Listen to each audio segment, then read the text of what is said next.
Hello, hello to another short story, a vampire story.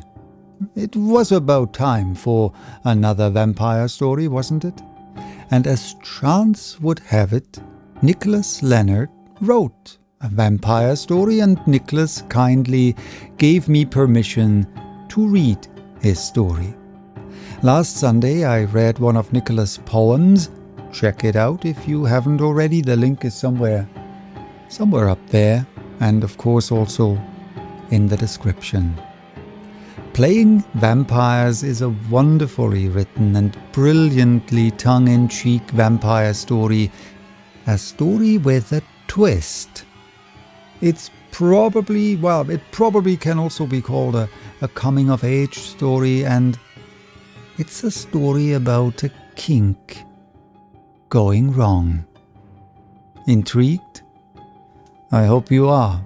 I greatly enjoyed reading it, and I hope you will too. And if you do, check out Nicholas' Instagram and give him a follow. Show him some love. You will find the link in the description as well. With that having said, lean back and enjoy Playing Vampires by Nicholas Leonard.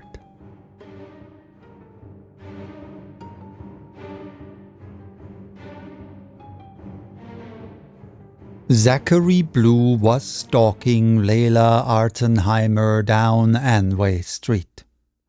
It was a few minutes after 10, and there was that bristle of wind settling into sleep within the branches of the suburban neighborhood. She, Layla, that 5'3" escaped animatronic of a girl, was the only thing out there on the street besides Zachary that night. Most of the houses had turned out their lights and locked their doors, even though there hadn't been a break-in of any sort in the neighborhood's privileged history. Short brown hair, skin that seemed to need ultraviolet light in order to glow like snow, she knew she was being stalked. Zachary Blue was a very bad stalker. He was nervous at it, keeping his hands in the pocket of his black North Face coat. It was an April night, and it was chilly. He was somewhat affected by it, but Layla was too fraught with the thrill of the night to be chilled. She needed the goosebumps. This whole thing was her idea. They had met in theatre club at the beginning of the semester, seniors. Layla joined because she was full of secret life that had nowhere else to go. Zachary joined because he needed to get out of his shell. His tall and bulking demeanor betrayed him. He was a gentle giant of sorts, but hunched over a bit so that even his true height betrayed him too. Even though it was just pretend, he still felt wrong about it. God, it was her idea. "You be the vampire," she had texted him. "Follow me into the cemetery and seduce me there." He liked her, so he obeyed, and obeying her felt wrong in a thrilling way. Pretending to be a stalker felt wrong in a way not as thrilling, but Layla looked over her shoulder to see the skulking figure behind her, and she was thrilled. She quickened her pace, forcing her pursuer to quicken his. She put a skip in her walk. Her hair bounced to it a little. It looked different than it had hours and hours ago earlier at school. She must have done it in the hours between. It was wavy and willing to bounce. It bounced on the collar of her black leather jacket that she wore over a red fleece. She had invited him to play this game because he was shy enough to agree to it, too shy to say no, maybe. He said yes out of some surprise that made his face go red. That really pleased her, but no vampire's face would ever really blush like that. It certainly wasn't blushing any more as he followed her.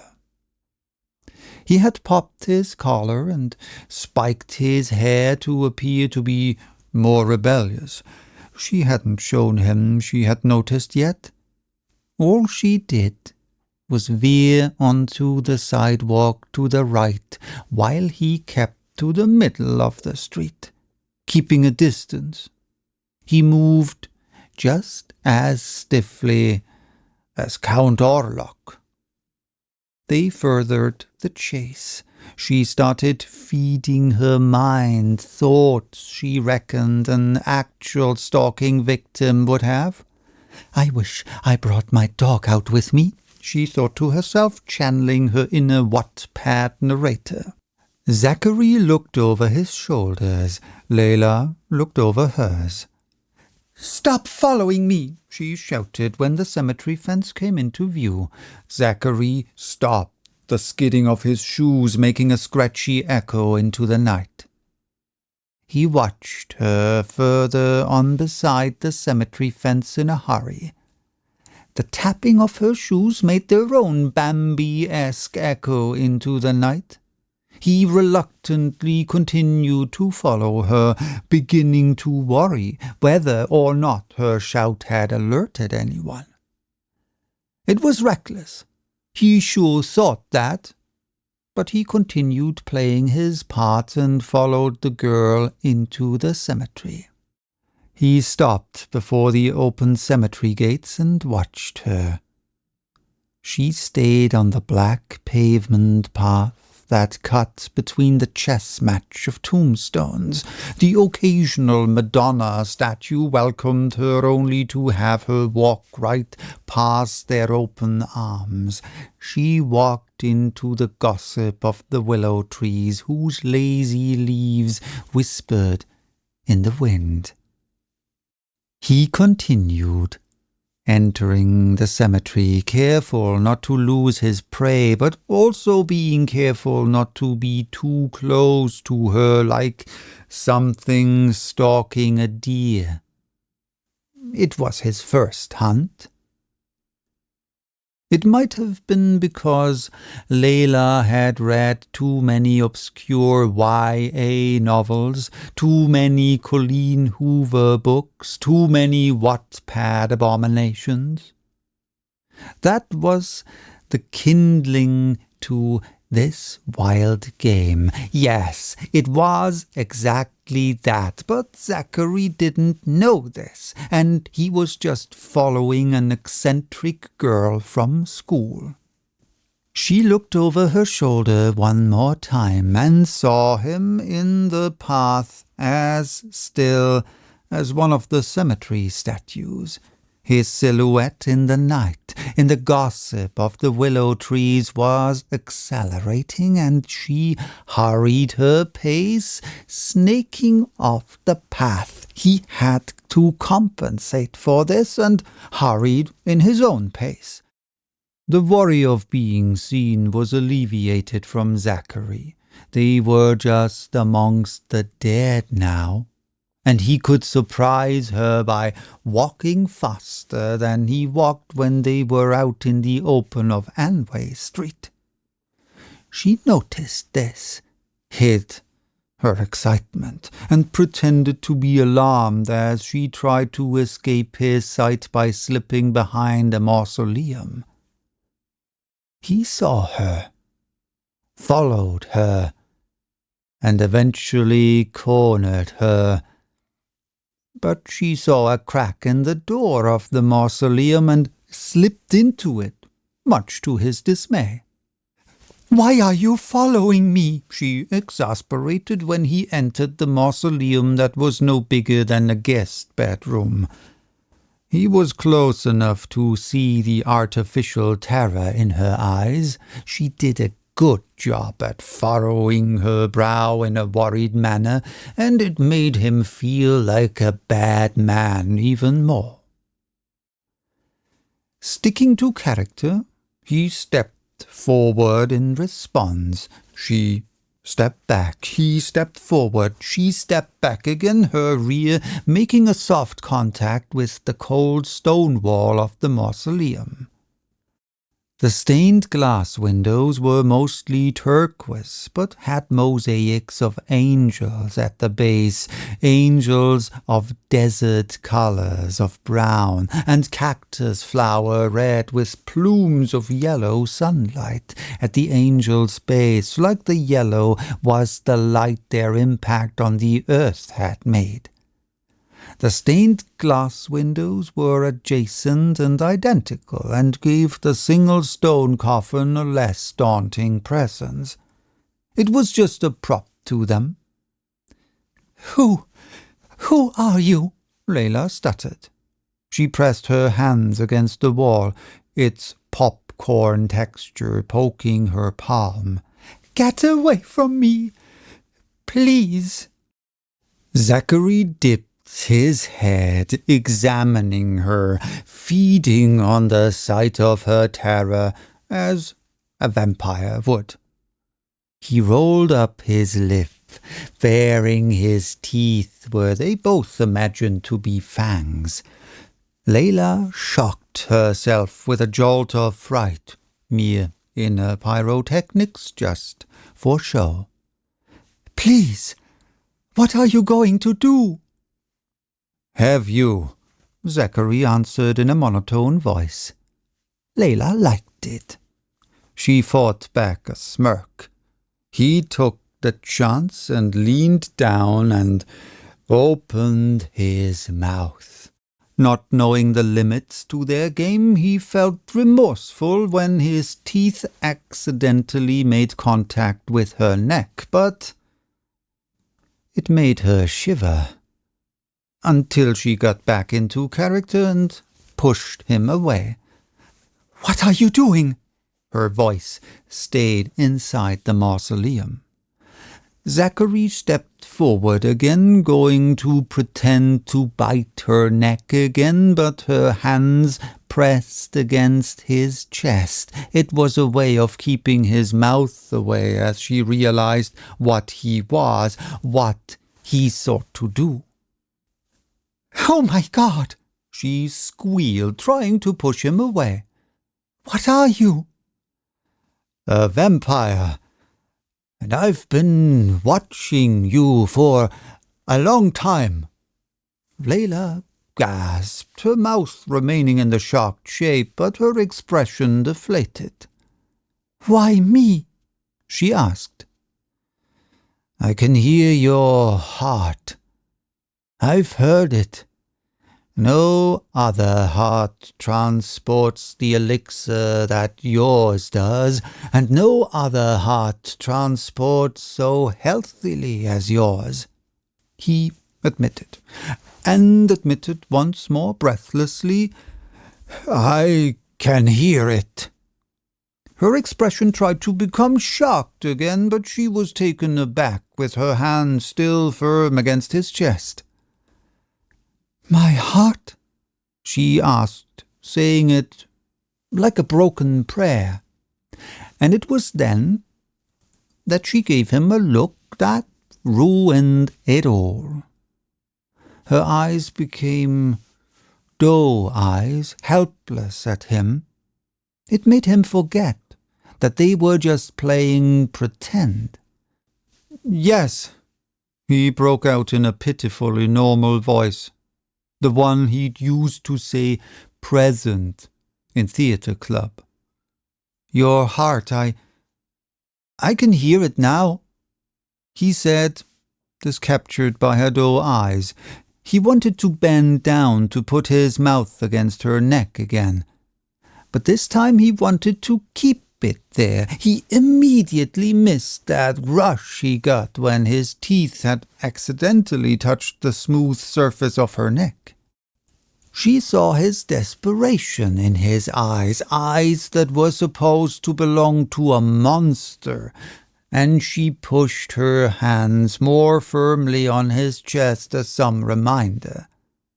She shook her head, intensifying the doe eyes. Oh, but it was such a pity that she let them fall away from him.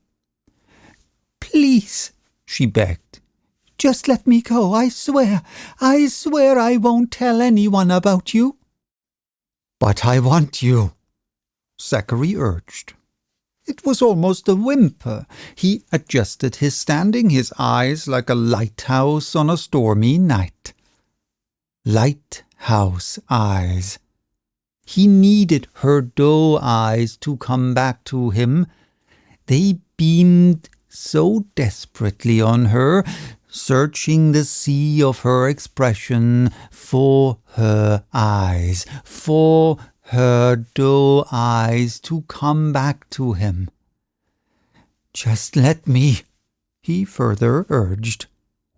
Finally, Layla gave the man her eyes again.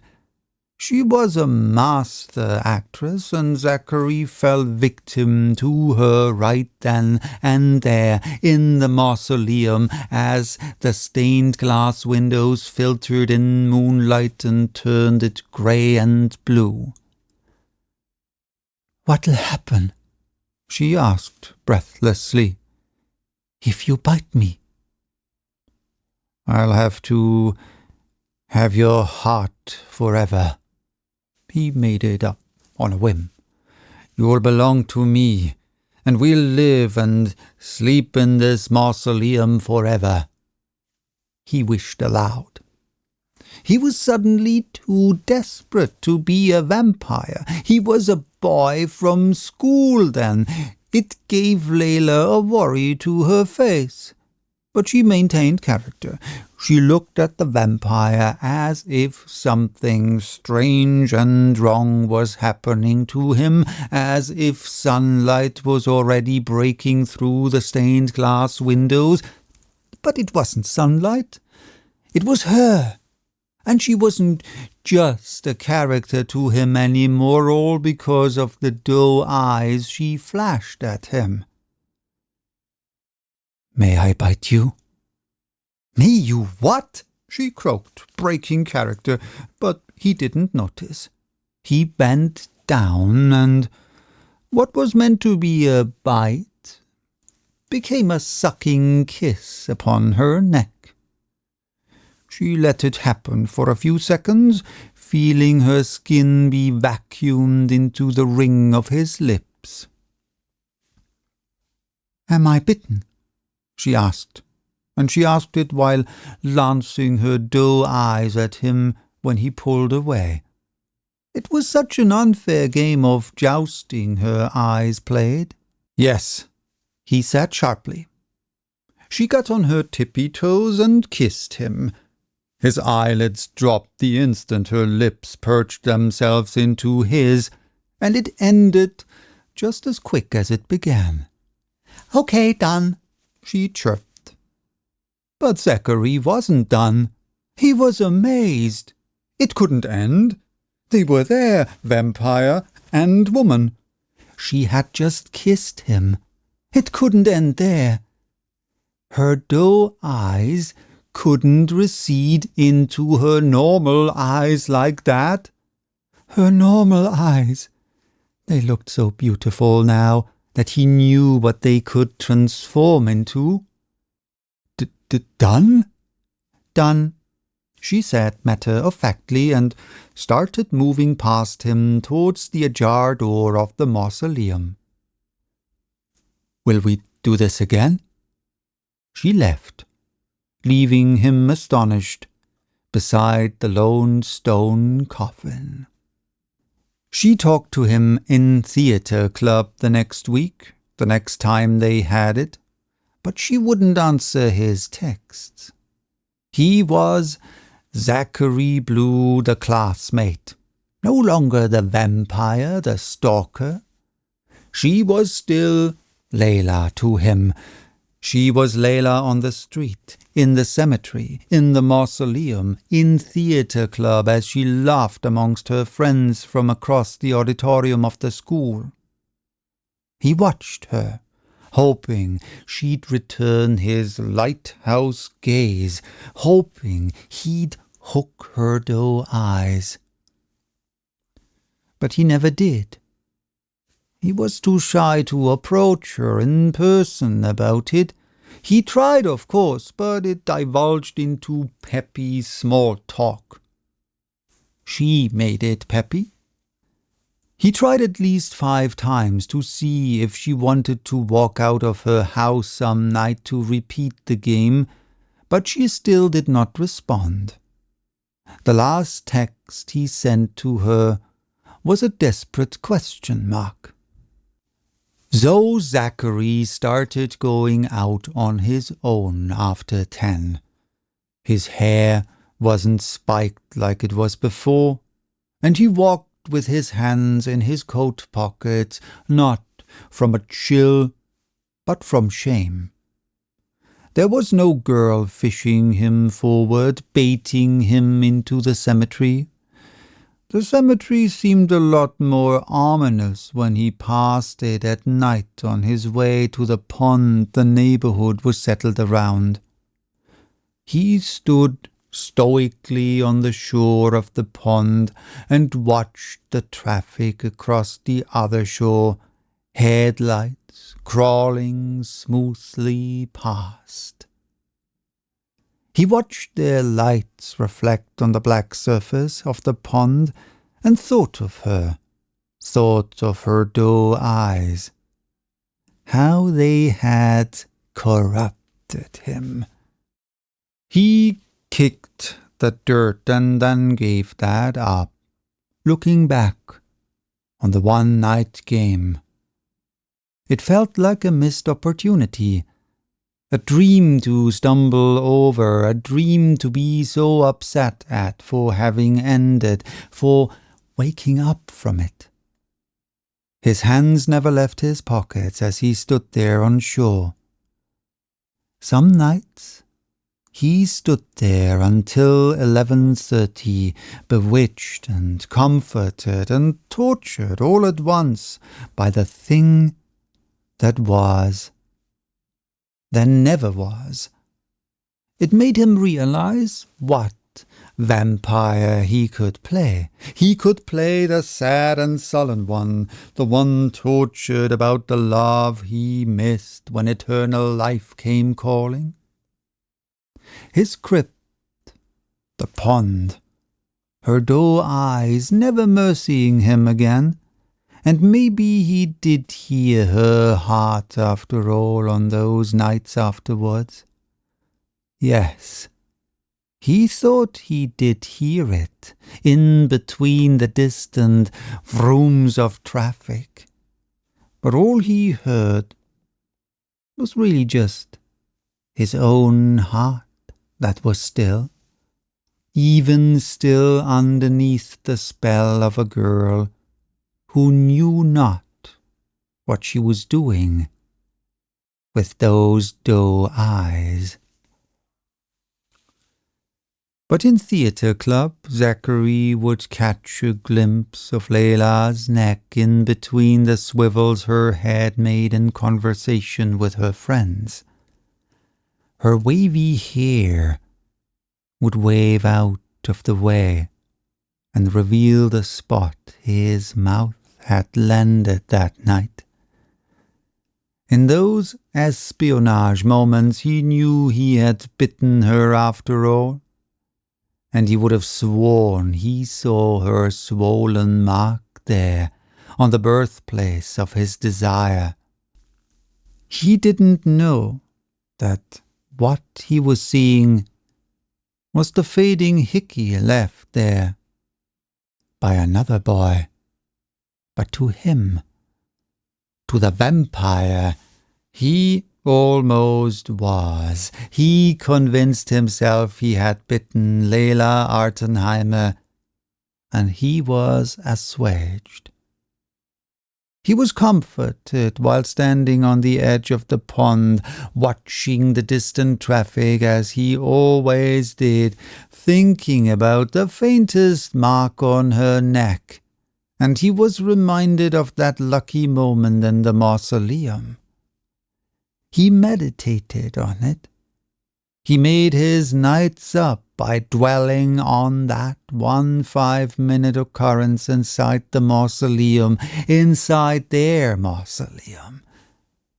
He brooded merrily like a vampire stalking the night, thinking of his one and only prey, the only creature he'd ever bitten. Layla had made Zachary Blue a vampire, after all. Towards the end of the school year he couldn't take it any more, and in the lackadaisical midst of visit he hunted her down. Class was inside the gym that day, and the coach told the kids to stay active somehow, whether that be playing basketball or walking the track. Layla had chosen to walk the track with 2 other girls. They were in the thralls of gossip and folding their arms and looking down at the track when Zachary ran up to her as madly as an escaping puppet. "Layla!" he gasped, putting his hand on her shoulder. She shot back, cocking her lips in an unsure expression. Her eyes went wide with a mix of dread and sheer surprise. The trio of girls were arrested in the scene. He seemed to be about to put his weight against her or to cry on her shoulder, for his face was scrunched with desperation. "I know. You remember my bite," he said, heaving out the words. Layla was frozen in embarrassment as the girls beside her watched in entertained confusion.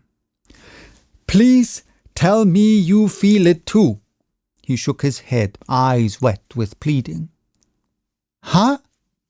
Layla blurted. Plowing through her confusion, Zachary leaned down and forward and perched his lips to her neck. Layla squealed, jumping on her tippy toes as he bit her. He actually bit her. A wet and red mark was imprinted in her neck when he pulled away. The bite did not mop up the desperation in his eyes, the desire that had left him so exhausted for too long. She slapped her palm onto her neck.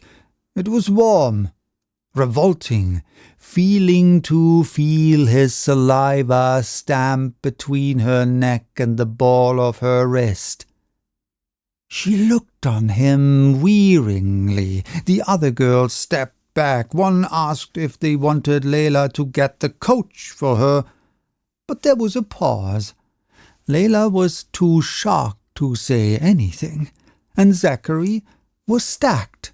Zachary was impaled with anxiety as he waited for her to say something.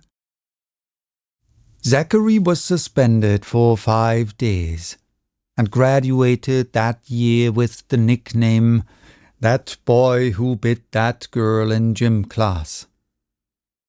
Layla did not turn into a vampire, and she definitely did not start liking Zachary back. In the wake of all that undead desperation was only embarrassment. And despite the nasty looks, jokes, and disappointments of his parents, there remained a strange fulfillment in Zachary Blue. In the wake of that twister rejection which tore through him that day in gym class, when Layla gawked at him with her hand on her neck, there was a feeling of satisfaction, of completion. It was worth all the goofy playground-esque disaster. It was worth the meetings with the dean and the principal and the coach.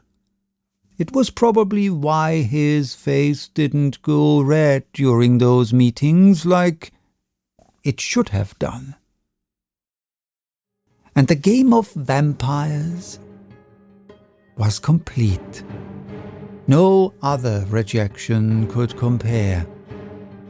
It was just a dreamy fluke in the early years of life.